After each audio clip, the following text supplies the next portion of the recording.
امام یافعی رحمۃ اللہ تعالی نے اس کو لکھا بھی. آپ فرماتے ہیں یہ ہارون الرشید کا دور تھا اور کوئی بزرگ تھے تو انہوں نے دوران گفتگو نا ہارون کے لیے بڑے سخت الفاظ بول دیے. تو ظاہر بندے تو بیٹھے ہوتے ہیں نا, بندوں نے جا کر خبر دی ہارون کو, ہارون آج مولوی صاحب نے تقریر تیرے خلاف کی تھی. بادشاہ وقت تھا, کہا اٹھا لاؤ بابا جی کو, اور لا کے نا اس نے بابا جی کو ایک ایسے ڈبے میں بند کروایا کہ جس میں بندہ حرکت بھی نہیں کر سکتا, جس میں بندہ بیٹھ بھی نہیں سکتا, بس کھڑا ہی رہنا ہے. اس کو تھا 1-2 دن بعد ان کا انتقال ہو جائے گا. لیکن جو صبح آ کے اپنے دربار میں بیٹھا نا تو ایک سپاہی نے آ کر اس کو خبر دی, حضرت وہ جن بابا جی کو آپ نے ڈبے میں بند نہیں کروایا تھا وہ تو باہر گھوم رہے ہیں. وہ بڑا حیران ہوا, بھائی وہ کیسے باہر آ گئے؟ پھر دل میں خیال ہے میری سپاہ میں کو اس کا مرید ہوگا, اس نے نکال دیا ہوگا. کہتا جاؤ بابا جی کو لے کے آؤ. امام یافعی نے لکھا ہے کہ وہ بابا جی کو لے کے آئے. اب جو ہارون اور بابا جی کی آپس میں گفتگو ہوئی, وہ ہارون ان سے پوچھتا ہے بابا جی یہ آپ کو باغ میں کون لے کے گیا؟ اس کو تھا میری سپاہ میں سے کو لے کے گیا ہوگا. وہ آگے کہتے ہیں جس نے مجھے ڈبے سے نکالا. وہ پھر پوچھتا آپ کو ڈبے میں سے کس نے نکالا؟ آپ نے فرمایا جو مجھے باغ میں لے کے گئے. اب ظاہر ہارون بھی فاضل آدمی تھا, سمجھ تو وہ بھی گیا بات ہے کیا. امام یافعی لکھتے ہیں سر پہ ہاتھ رکھ کے نہ کہتا ہے یہ کتنی عجیب بات ہے. آپ نے آگے سے فرمایا ہارون یہ تو بتا تیرے اور میرے رب کی کون سی بات عجیب نہیں ہے. وہ لکھا ہے اس نے اپنے وزیر کو بلایا اور بلا کر کہتا ہے بابا جی کو میرے شاہی گھوڑے پہ بٹھاؤ اور ان کو پورے بغداد کا چکر لگواؤ, اور ساتھ ایک بندہ نا یہ اعلان کرتا جائے یہ وہ ہیں جن کو ہارون نے ذلیل کرنا چاہا, یہ وہ ہیں جن کو ہارون نے ذلیل کرنا چاہا اور اللہ نے ان کو عزت دی, اور ہارون کو بھی ان کی عزت کرنی پڑ گئی ہے. جسے حضرت جی وہ رکھے اس کا کون کچھ بگاڑ سکتا ہے. یہ ابھی یہ عسر کا رنگ ہے حضرت جی. آپ انشاءاللہ ان قریب پاکستان کے حوالے سے یسر کا رنگ بھی دیکھیں گے. دیکھنا اس ملک کو اللہ نے کتنی بہاریں عطا فرمانی ہے. اس لیے حضرت جی خوب جو ہے نا, اور اب صرف نعروں کی نہیں حضرت, اب کچھ عملی اقدام کرنے کی ضرورت ہے حضرت. وہ نعروں سے کو 2 قدم اب آگے نکلتے ہیں کہ 70 سال ہو گئے نعرے مارتے ہوئے, اب نعروں سے نہیں حضرت, اب تھوڑا سا عملی کام کرتے ہیں حضرت. اور عملی کام کیا کرنا ہے؟ وہی رنگ جو ہمارے بڑوں کا رنگ تھا حضرت. یہ میلاد شریف کا ماہ ہے بھئی, کوئی میلاد شریف ایک دن تو نہیں ہے نا, ایک دن قوم اٹھے نعرے مارے یہ وہ کر کے سو جائے. اور بھائی جب تک اس وجود میں جان ہے تب تک ہی میلاد ہے حضرت جی.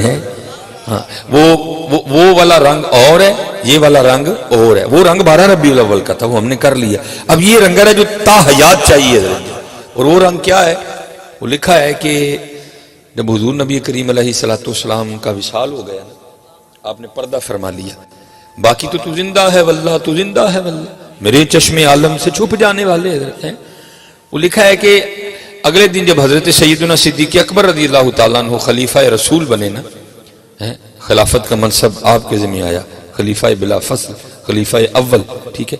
وہ ایک بچی آ گئی اور آ کے نا اس نے رونا شروع کر دیا جناب صدیق اکبر رضی اللہ تعالیٰ عنہ کے پاس. آ کے نا اس نے رونا شروع کر دیا. آپ نے اسے پوچھا کیوں رو رہی ہو؟ عرض کرتی اس لیے رو رہی ہوں کہ حضور نبی کریم علیہ السلام کا وصال ہو گیا. آپ نے فرمایا اگر تیرے رونے کی وجہ یہ ہے کہ حضور نبی علیہ السلام کا وصال ہو گیا تو پھر تجھے کیا بتاؤں اس وقت قلب ابو بکر پہ کیا گزر رہی ہے. قلب ابو بکر پہ کیا گزر رہی ہے. وہ کہتی نہیں ایک وجہ اور بھی ہے. آپ نے فرمایا وہ کیا؟ وہ عرض کرتی ہے اے خلیفہ رسول علیہ السلام, میں یتیم ہوں, میرے والد نہیں ہیں. کچھ عرصہ پہلے میری ماں کا بھی انتقال ہو گیا. میری ایک دادی ہے جو آنکھوں سے اندھی ہے, نابینا ہے, اور میں ہوں اور ہماری بکریاں ہیں. ان بکریوں کے دودھ پہ ہمارا گزر بسر ہوتا ہے. وہ دودھ بکتا ہے اور ہمارا چولہا جلتا ہے گھر میں. رو اس لیے رہی ہوں, دادی نابینا ہے, وہ دودھ نکال نہیں سکتی. میرے ہاتھ چھوٹے چھوٹے ہیں, مجھ سے دودھ نکلے گا نہیں. رو اس لیے رہی ہوں کہ جب تک حضور نبی علیہ السلام ہم نے اپنی حیات ظاہری کے ساتھ موجود تھے نا, اب روز تشریف لایا کرتے تھے اور ہمیں بکریوں کا دودھ نکال کے دیا کرتے تھے. ہمیں روز بکریوں کا دودھ نکال کے دیا کرتے تھے. اب رو اس لیے رہی ہوں کہ حضور نبی علیہ السلام کا تو وصال ہو گیا, اب ہماری بکریوں کا دودھ کون نکالا کرے گا. لکھا ہے کہ جناب سیدنا صدیق اکبر رضی اللہ تعالیٰ عنہ بھی رو پڑے. وَإِنَّكَ لَعَلَىٰ خُلُقٍ عَظِيمٍ, وہ نبیوں میں رحمت لقب پانے والا, مرادیں غریبوں کی بھر لانے والا, وہ اپنے پرائے کا غم کھانے والا. وہ لکھا ہے جناب سیدنا صدیق اکبر رضی اللہ تعالیٰ عنہ بھی رو پڑے. رو کے ناب اس لڑکی کو جواب کیا دیتے ہیں؟ آپ نے فرمایا تو نہ رو, حضور نبی علیہ السلام کا تو وصال ہو گیا, آپ نے تو رخ انور کو چھپا لیا, لیکن ابو بکر ابھی زندہ ہے, اور جب تک ابو بکر زندہ رہے گا تیری بکریوں کا دودھ اب ابو بکر آ کے نکالا کرے گا. اب پاکستان کو حضرت اسلام کی ضرورت ہے. ہاں, کردار کا رنگ. وہ تو اقبال بھی کہتا نا, اقبال بڑا ہر جائی ہے من باتوں میں موہ لیتا ہے, گفتار کا غازی بن تو گیا کردار کا غازی بن نہ سکا. اب پاکستان کو حضرت ناروں کی نہیں, اب پاکستان کو کردار کی ضرورت ہے. آؤ حضرت جی خود میں کردار کا رنگ پیدا کرے. اور کردار کا رنگ میں کہتا ہوں حضرت جی انہوں نے صحیح میلاد شریف کے مزے لوٹے, ان بزرگوں نے. حضرت باجدید بستامی علیہ الرحمہ حضرت جی, وہ لکھا ہے کہ حضرت ساری رات قیام فرمایا کرتے تھے.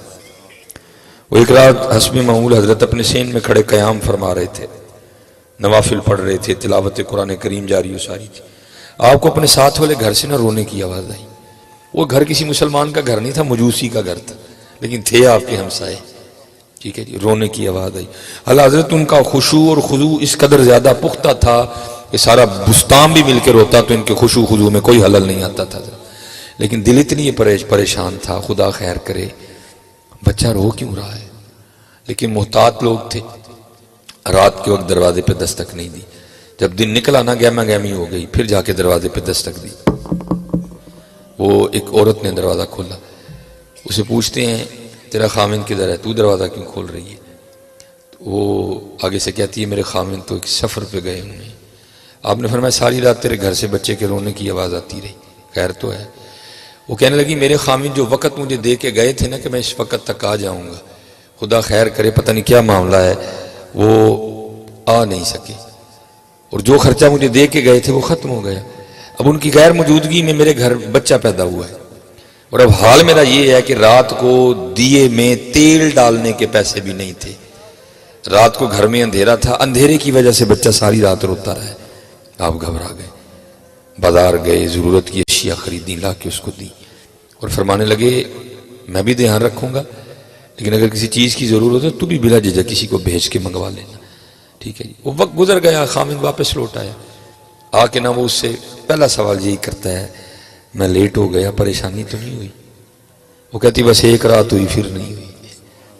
اب وہ پوچھتا ہے ایک رات کیوں ہوئی پھر کیوں نہیں ہوئی؟ وہ کہتی ہے ایک رات ایسی بھی آئی کہ میرے پاس اتنے پیسے بھی نہیں تھے کہ میں دیے میں تیل ڈال کے روشنی کر لیتی. گھر میں اندھیرا تھا, ساری رات بچہ روتا رہا.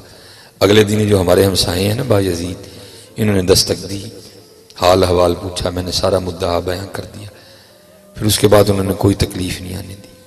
اچھا وہ کہتا ہے چلو باقی باتیں بعد میں ہوگی, پہلے میں بھی پھر حضرت کا شکریہ ادا کر کے آتا ہوں.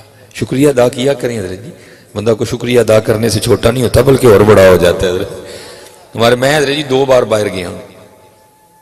ظاہر حضرت جی راستے میں چلتے چلتے بندہ بندے سے ٹکرا ہی جاتا ہے. حضرت ساڑھے ہاتھ ٹکراؤ نا تو کوئی گھور دینے, تو باہر ٹکراؤ تو سوری سر, ہمارے ہاتھ ساڑھے تو گھور دینے حضرت جی, لیکن وہ حضرت جی سوری کرتے نہیں تھکتے. حضرت جی معذرت کرنے سے کوئی بندہ چھوٹا نہیں ہو جاتا. حضرت جی لاؤ یہ شکریہ معذرت, حضرت لاؤ یہ انداز اپنے میں یار. وہ شکریہ ادا کرنے آیا, اس نے آگے دروازے پہ دستک دی, حضرت نے دروازہ کھولا اور کہتا حضور میں آپ کا ہمسایہ ہوں, اور آپ نے میری غیر موجودگی میں میرے آل و یال پہ بڑی شفقتیں فرمائیں, تو میں حاضر ہوں آپ کا شکریہ ادا کرنے کے لیے. سنو حضرت جی, آج پاکستان کو اس رنگ کی ضرورت ہے. آج ضرورت ہے پاکستان کو. اب اس کو فرماتے ہیں یار شکریہ چھڑ دوں, بڑا ایک رات بچہ رویا نا, تو پہلے منو دے معافی دے. آپ نے فرمایا تو شکریہ کو چھوڑ دے. میں نے شکریہ کے لیے کیا ہی نہیں, میں نے تو اللہ اور اللہ کے رسول کے لیے کیا تھا. وہ جو ایک رات بچہ روتا رہا نا اور میں نفل پڑھتا رہا ہوں, تو یہ بتا تو نے مجھے اس پہ معاف کر دیا. عرض کرتا ہے حضور آپ کیسی باتیں کر رہے ہیں؟ آپ نے فرمایا بات ہے یہ، ہم نے جن سے دین سیکھا اور انہوں نے صحابہ سے سیکھا، اور صحابہ کہتے ہیں کہ حضور نبی علیہ السلام ہمسائے کے لیے اتنی تاکید فرمایا کرتے تھے، ہمیں گمان ہو گیا تھا حضور نبی علیہ السلام کہیں ہمسائے کو وراثت میں شریک نہ کر دیں، اور تو میرا ہمسایہ اور ساری رات تیرا چھوٹا سا بچہ روتا رہا اور میں نفل پڑھتا رہا، تو شکریہ کو چھوڑ، پہلے بتا مجھے معاف کر دیا۔ پھر اس کی آنکھوں سے بھی پانی بہہ نکلا ہے۔ وہ اتنا سونا دین ہے، وہ اتنے سونے لوگ ہیں۔ وہ بھی عرض کرتا ہے حضور پھر آپ بھی معافی کو چھوڑے، پہلے کلمہ پڑھا کے مجھے بھی اس دین میں لے ہیں۔ آج اللہ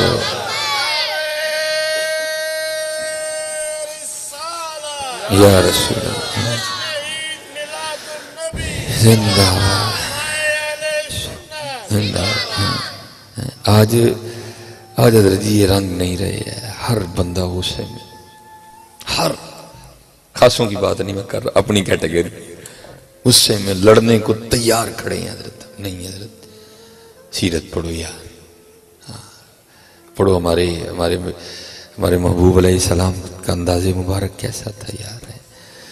اور دیکھو حضرت جی میں کہتا ہوں حضور نبی علیہ السلام سے دور ہو کے اور جو نقصان ہوئے سو ہوئے، سب سے بڑا یہ نقصان ہوا ہمارے گھر جہنم بن گئے۔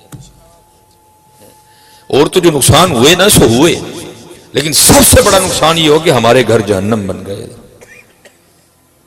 کوئی حضرت آپ کو ڈھونڈنے سے گھر مل جائے جس میں اب محبتیں ہوں، جیسے سارے تو لڑے بیٹھے ہیں ایک دوسرے، بھرا انہوں نہیں بلاندہ، بہن نے بھرا گلمہ کھینچ کے کچہری بلا لیا تھا حضرت۔